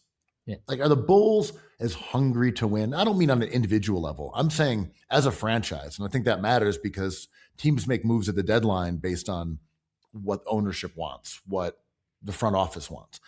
And Chicago's probably like, yeah, I don't know, man. He could go in the playoff. And again, it's not really a big deal. We've kind of been the play-in dogs for a while. The Hornets are like, you know what would be the sickest shit ever? The play-in. All eyes lead to the play-in games. And I don't want to reduce this perfect pod into speculation about what's going to happen at the deadline, but there are real things that these teams can do. You got to do something, right? Like, and maybe staying pat is that something. But I think the Hornets have been rumored to have been offering Miles Bridges, best active rapper in the NBA, maybe worst active dude in the NBA, allegedly. What do you mean? What do you mean? What do you mean? He got 10. What did he get? Like 10 games or something? What did he do? I mean, it's not like 25 games for depression medication. It's not like you were sad. It couldn't have been that. It couldn't have been that bad. It was only like 10 games. Yeah. What's up with your boy PG? All right, let's talk a little bit about Paul George here. So, just when PG had started to look healthy, he's playing good minutes, and was I think biggest impact on the Sixers defense this year, statistically speaking, and also makes sense, was Paul George. And I thought last year he took a lot of criticism that was kind of unwarranted. He unselfishly, or at least schematically, kind of became a non-scoring option when he played next to Maxey and Embiid, which Makes sense. Those guys are rampant chuckers. They take a million shots. And Paul George did not necessarily assert himself as being an equal scorer to them, whether he was being the new guy, just trying to fit in. But his defense always looked great. And so this year, that was the big deal. Paul George coming back from injury, playing well, had a couple of huge games. I think he hit 9 threes once. His efficiency was pretty good. And his defense was phenomenal. He was making big plays, blocks, steals, late in games, gave them a factor that they just had not had before. He gets suspended for 25 games for testing positive for some substance. And the explanation he gives, with all due respect to the way he phrased it, he said that, I've had mental health issues. You all know that about me, pandemic P. And I took something that I shouldn't have taken, and that was foolish. It was for my mental health, though, not my body. What does that mean? That means he's trying to fill a loophole where it's kind of plausible deniability maybe applies here. Like in high school, every time I would cut class to scour statistics from the last night's game in the newspaper, I would say I had diarrhea because it was an uncomfortable subject. That's why you didn't go to the Kanye show as well. That's why I'm just eating street tacos only. That's why I rented a room with no kitchen. But it is a good way to deflect. And, there's playoff P. Now there's PEDP. But this is podcast P in action because he's explaining away something that is kind of a difficult, long discussion to have, which always ends up with him being sympathetic. And he's right. Even if it is to make his foot better, his finger better, his stamina better, his 3-point shooting better, being like, well, that affects me emotionally, right? If I'm missing my shots, I have become depressed. So I took this pill to hit more shots, and now I'm no longer depressed. Well, right. I mean, I guess you can come up with a reasonable, sympathetic explanation for anything you took. It's like, if you're taking like HGH or something, like, look, I've just dealt with so many injuries. I made a mistake and took something that was, supposed to help my legs. Mm-hmm. And the chronic knee injuries, and I took the wrong one. I thought it was okay. That's a pretty common athlete excuse. I took the wrong one. I went to GNC and I bought this bottle of stuff and I took it, and apparently it was testosterone that I was guzzling. Didn't know that this was banned. My bad on that. What if he was just sitting in his living room listening to Uplift Mofo Party Plan and drank the wrong thing or smoked the wrong thing? And knock, knock. It's the commissioner with a drug test. It's like, damn, you got me. I can't just listen to an album. I gotta smoke this. Look, Andrew, I was feeling a little down. I've had some mental health stuff, and I really needed to unwind. So I went to Jeffrey Epstein's island and I did a bunch of cocaine, and I thought that would help me feel better about myself. I needed to kick back. I needed to let loose. I run 2 major companies. Mm-hmm. Yo, I'm part of that the sympathetic. Is that sympathetic? I meet world leaders. I hobnob with the 1%. I create your life. I'm not about to sit around and have sex with a flesh bot. What's this I'm island Stephen all Hawking. about? Ooh. I'm Stephen Hawking. I have to be in this chair all day. Of course I went to the island. What do you think? Man, I'm Jay-Z. I'm in Brooklyn telling you how to walk on these sidewalks. But now that I'm part of the 1%, it's time to get away from the computer and these digitized human relationships and take it to the next level with an actual human. Oh no, I'm on the wrong island. Not Manhattan, buddy. The Pusha T one is funny because I do like Pusha as a rapper. His albums, I'll listen to them all like 1.5 times. He makes quality music. It's also just funny that like the god, like the rap purists, like Pusha T, he would like Jay-Z, of course. We knew Jay-Z was all about that stuff, the Satanism, but Pusha T, he would never. Like his whole thing's about selling cocaine, man. He would never do it. He would never do it. Not the guy whose life is about selling cocaine mercilessly. It's like Eminem was in the files. He's always been a kind, demure man. He got famous because of his poetry about isolationism and slacking. That's how he got famous.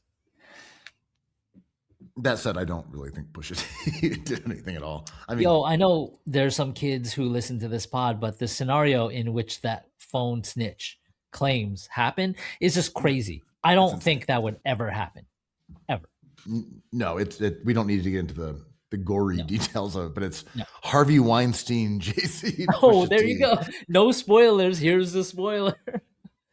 I mean, also Harvey Weinstein was there too. Yeah. Okay. I mean, not to just regurgitate online stuff. Jay-Z Nation was like, why would you take your clothes off and climb into bed with a naked Harvey Weinstein? I'm like, yeah, this is truth. I just don't believe this. I'm just trying to Vincent D'Onofrio Law and Order this stuff, but like, I doubt this ever happened. And Pusha T wasn't even famous at the time this went down. He was still kind of like making tapes with Pharrell. He wasn't on that level yet.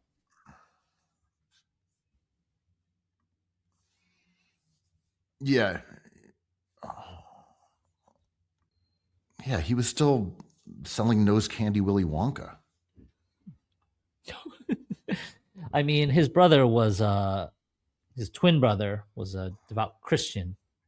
Maybe after the alleged incident, but also people online claim that his brother had committed so many heinous acts that he had to turn to God because he was so feared in his community. And I'm like, is this just the totality of the internet thing that I always think about? Like, someone's gonna come out with a take being like, you know what sucks? Pizza. That's what sucks. I'm like, okay, we've closed the loop on this. True Detective. Pizza's great. Yeah, undeniable. I'm trying to think of the most undeniably great thing because a lot of heathens don't enjoy tacos, or I don't like hamburgers. French fries are great. Maybe it's French fries. Spoken like a true burger. The best example though of this was the one that was like, people will get on this and say anything. No, Charlie Brown did not have hose. Like that's the best example. I'm like, Andrew, you're giving great ones, but that's the best. The whole premise of Charlie Brown was he had no hose.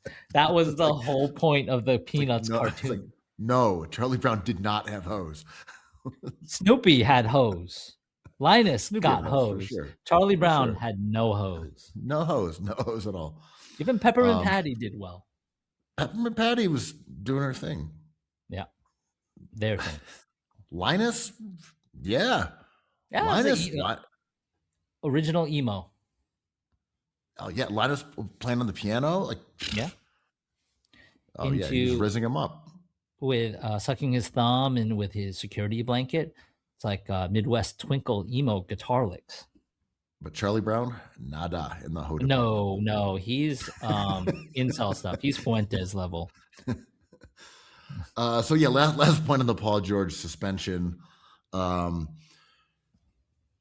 Philly is not that good, and despite Joel Embiid having this phenomenal, inspiring resurgence for someone who's also had knee issues, that he's out there dropping 35, 40 regularly.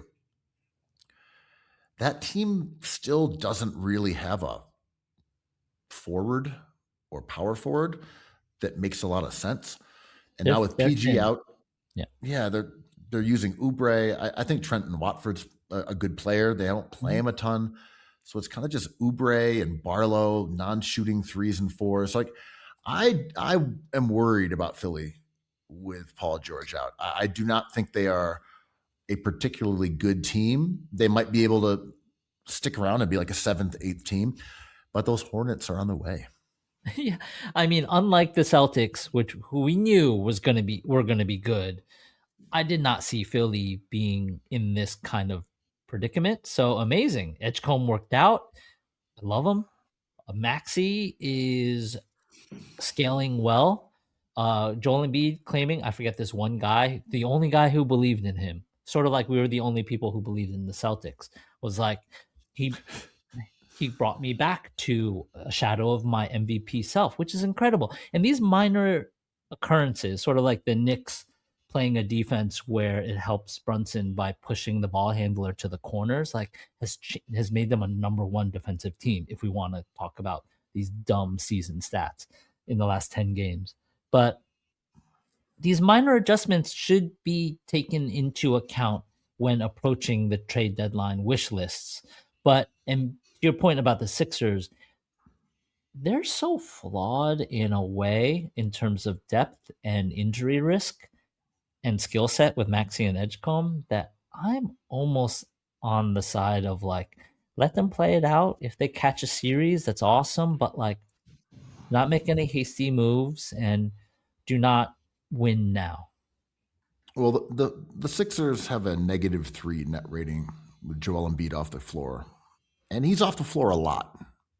So this is just generally speaking a kind of bad team, and that doesn't mean that lineups with Maxi and VJ and other guys aren't better than that. But overall, just this team in general without Joel Embiid is not that good. So absolutely, but VJ is an unknown still, right? Like where Maxi's ceiling is higher, and he's hitting it. Edgecombe, by the time the playoffs roll around, it's like these kids in pre-K. By the time when they enter the class and by the time they leave, they're different people. And Edgecombe is at that point in his career. This is his first year.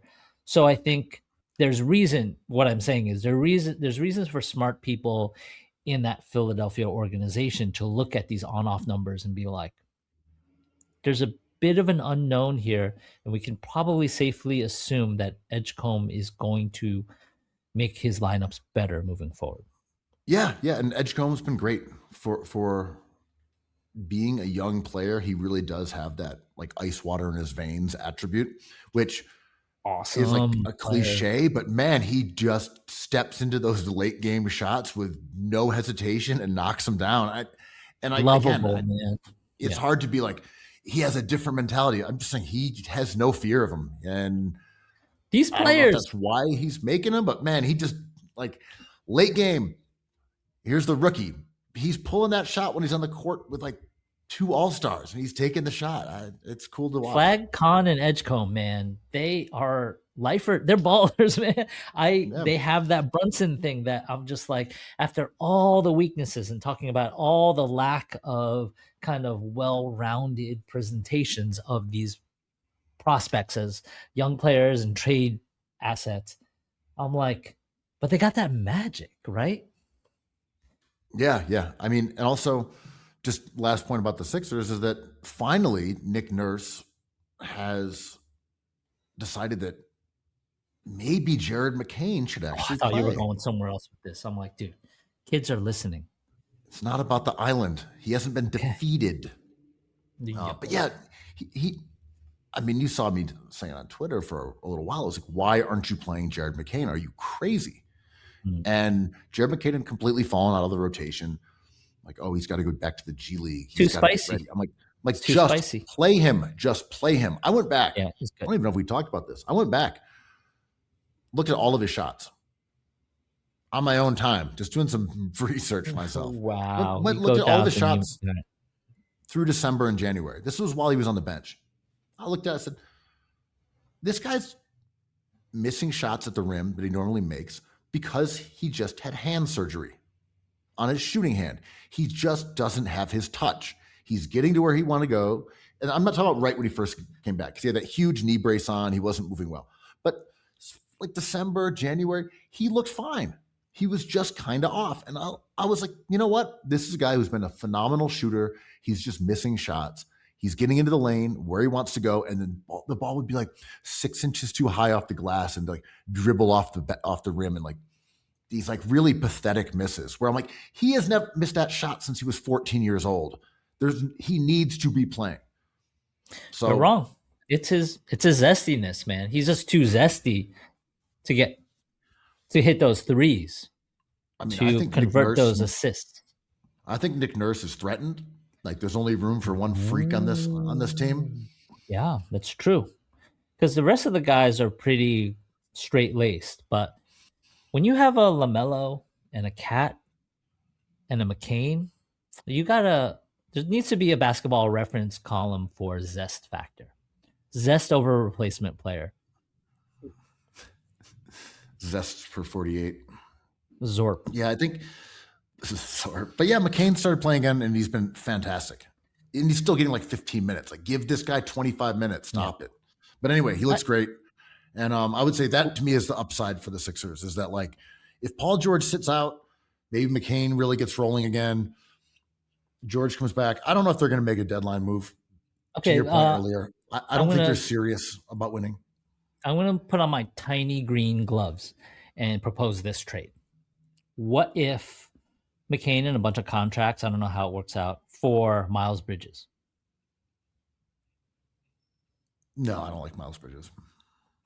He's a messy player. He's not a messy rapper, but he's a messy player, right? He's not very efficient, and night to night he does different things depending on what's working for him. But he is not a reliable player. And McCain's, I think, the fatigue I have for McCain sometimes is he is a pretty predictable player. His output is the same. Here would be the big question. If McCain is starting to play well again, knowing that he is a small combo guard, probably not a natural point, but that you could have a backcourt with him and VJ. Do you do the Maxey for Giannis deal? Do you consider it? Do you think about it? Okay. Of course.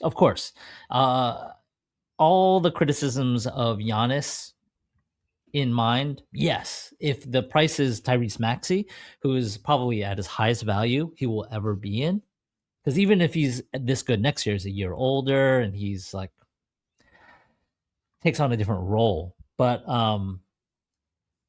I don't know if it increases the chances of winning if we consider injury and locker room toxicity. Let's talk about this.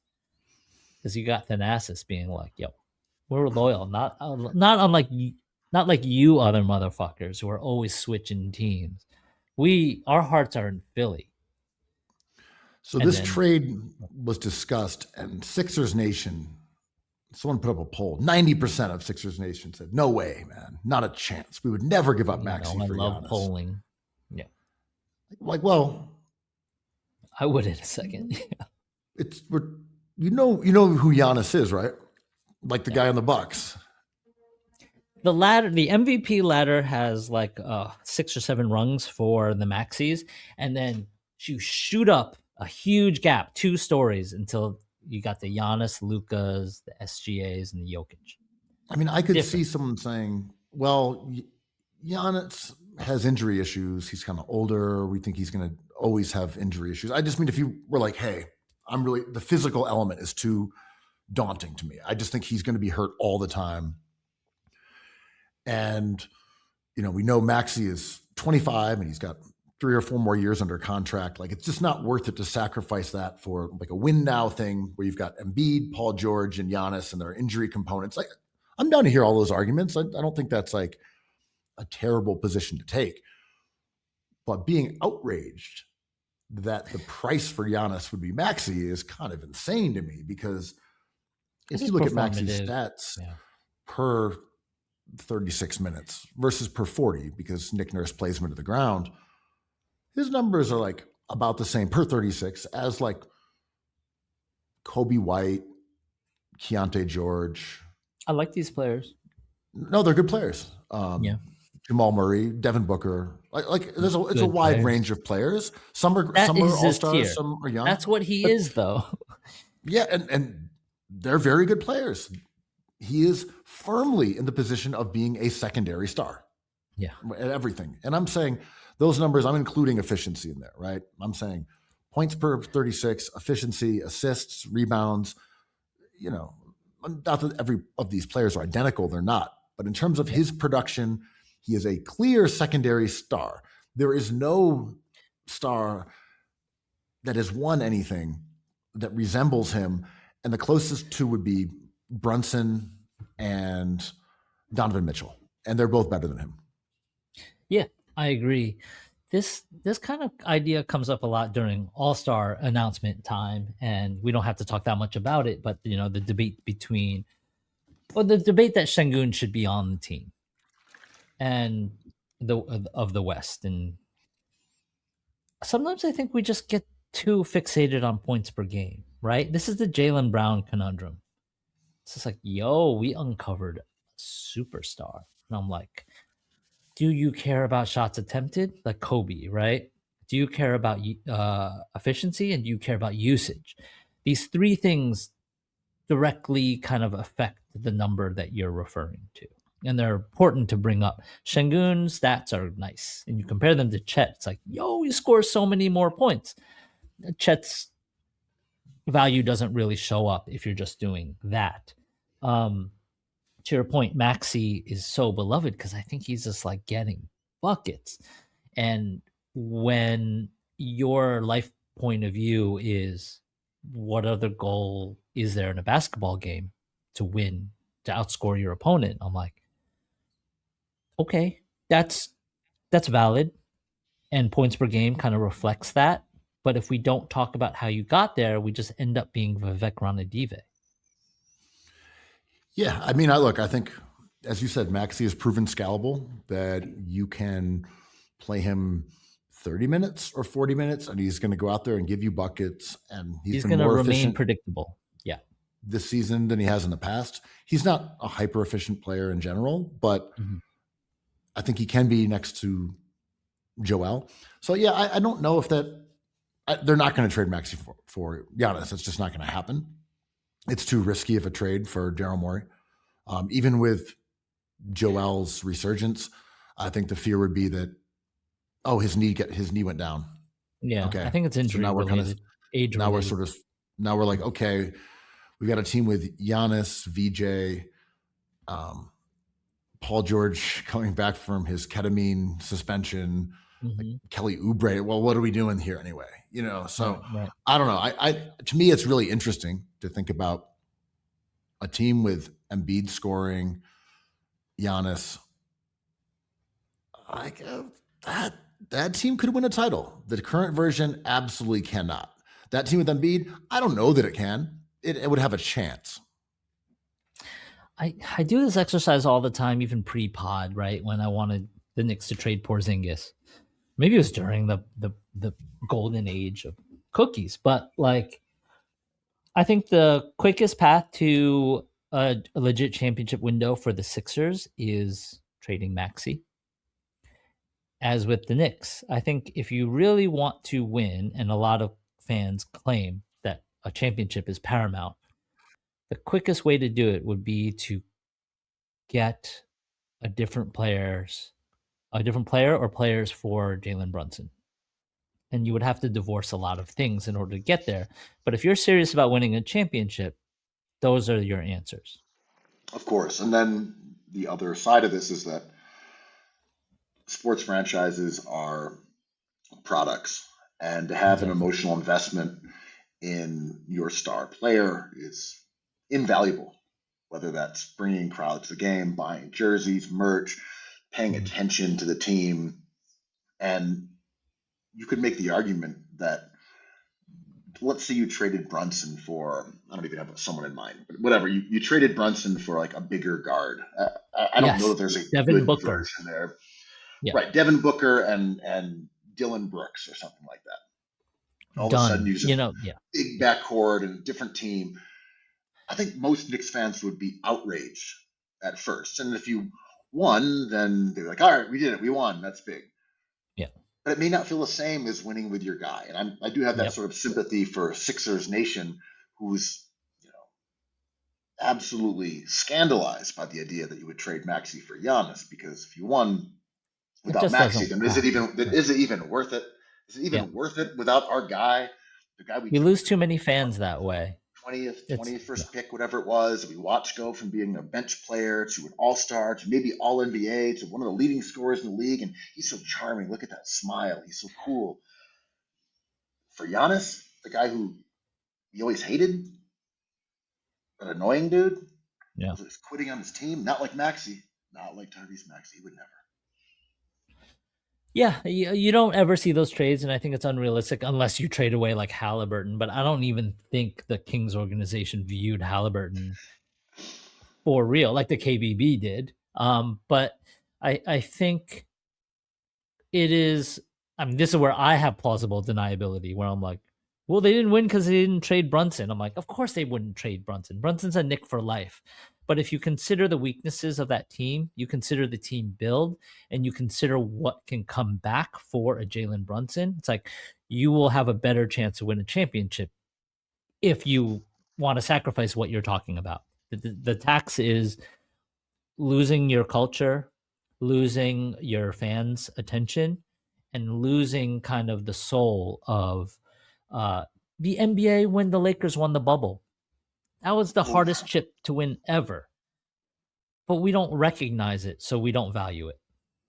That's what I was going to say. It's like, you better be sure you win it if you're going to make that trade. Yeah. And Yeah, it's impossible to be sure. You just don't know. Hey, we did it. We're amazing. Oops, it looks like Giannis and Embiid are both hurt. Okay, we lost in the first round. Yo, man, like AD going down, predictable, but like a real big deal for Dallas, right? It cost someone their job. It costs the respect, not the behaviors of the owner. AD suffering an injury cast a shadow on that franchise. Even with Cooper Flag kind of playing okay. Yo, could we really quickly talk about Flag versus Khan?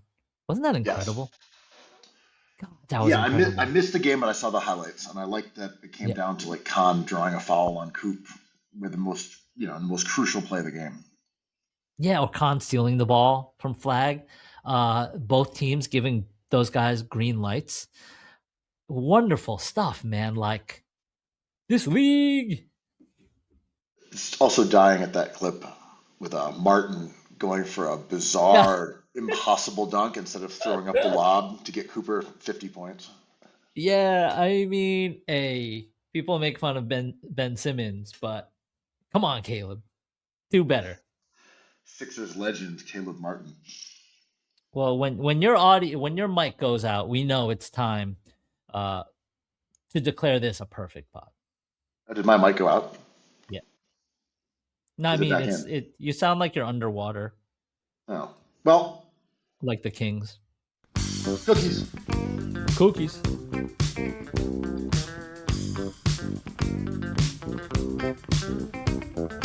I love cookies. I love cookies. I love cookies. I love cookies.